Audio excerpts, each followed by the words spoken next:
नमस्कार. आपण आलो आहे आपल्या फ्लावरच्या प्लॉटमध्ये. तर सर्व शेतकरी बांधवांना तात्याभाऊ रावडे यूट्यूब चॅनल च्या वतीनं सर्वांचं स्वागत. आणि आपण फुलकोबीबद्दल थोडी माहिती सांगणार आहोत. सर्वांनी व्हिडिओ संपूर्ण पाहायचा आहे. जाहिरात न स्किप करता चॅनलवर जाऊन लाईक कमेंट करायचे आहेत. तर चला आपण आता व्हिडिओबद्दल थोडं जाणून घेऊया. तर 15-22 ही व्हरायटी आहे.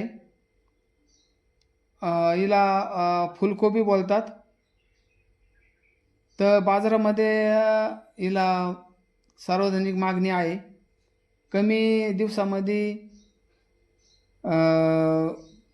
येणारी ही व्हरायटी आहे आणि प्रमुख हायब्रिड जात आहे ही.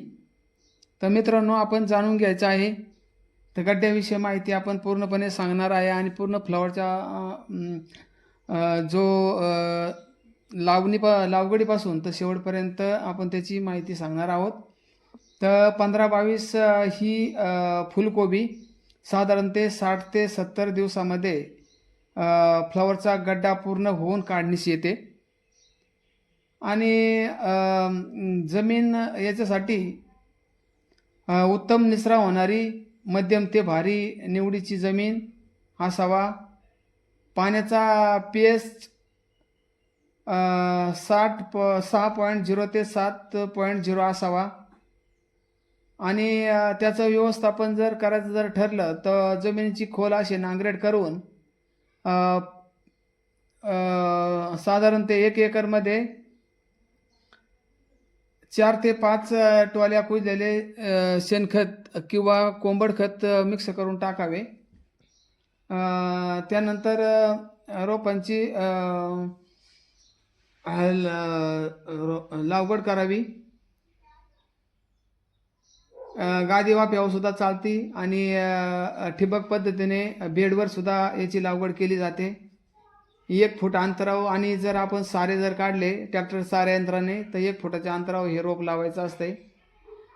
तर त्यासाठी बेसल डोस प्रति 1 बॅग 10-20 त्याला द्यायचा आहे. सुपर फॉस्फेट 10 किलो निंबोळी पेंट द्यायची आहे. आणि गड्ड्याचा रंग पांढरा शुभ्र वजनामध्ये खूप छान असतो. लागवडीनंतर 30व्या किंवा 50व्या दिवशी बोरॉन द्यायचा आहे. म्हणजे 1 महिन्यानी कॅल्शियम नायट्रोजन फवारणी करायची आहे त्याच्यावर. आणि गरजेनुसार त्याला पाणी द्यायचं आहे. तर पाहू शकता अशा पद्धतीने हे नियोजन आपण करायचं आहे फ्लावरीसाठी. आळीसाठी सुद्धा मावा येतो, आळी येते, त्यासाठी निंबोळी अर्क वापरा किंवा चांगल्या पद्धतीने फवारणी करा.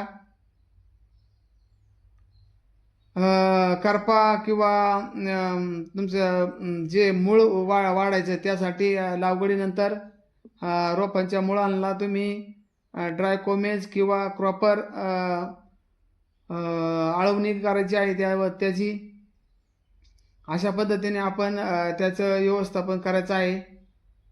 आणि आता पाहू शकता आपण गड्डा टाकला आहे फ्लावरनी. आता एक 10 ते 12 दिवसामध्ये फ्लावर निघणार आहे. पाहू शकता पानांची रुंदी एकच नंबर आहे. आणि ज्यानंतर काढणीला पीक आल्यानंतर खाली जी 2-3 पानं असतात ती कट करायची. आणि त्यानंतर मग आपण ते फ्लावर काढायची असती. कारण ती खाली जी 2-3 पानं जी आहे का ती पूर्णपणे खराब झालेली असते. ती खराब पानं घ्यायची नाही आपण. कारण ती खराब पानं जर आल्याने आपल्याला मार्केटमध्ये फटका बसतो बाजारभावामध्ये. तर अशा पद्धतीने नियोजन करायचं आहे.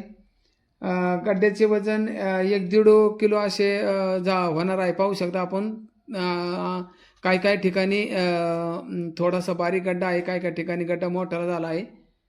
तर 1 ते 1.5 किलोची साईज आपण तयार करणार आहे. आणि साधारण एकरी 12 ते 14 टन प्रति असं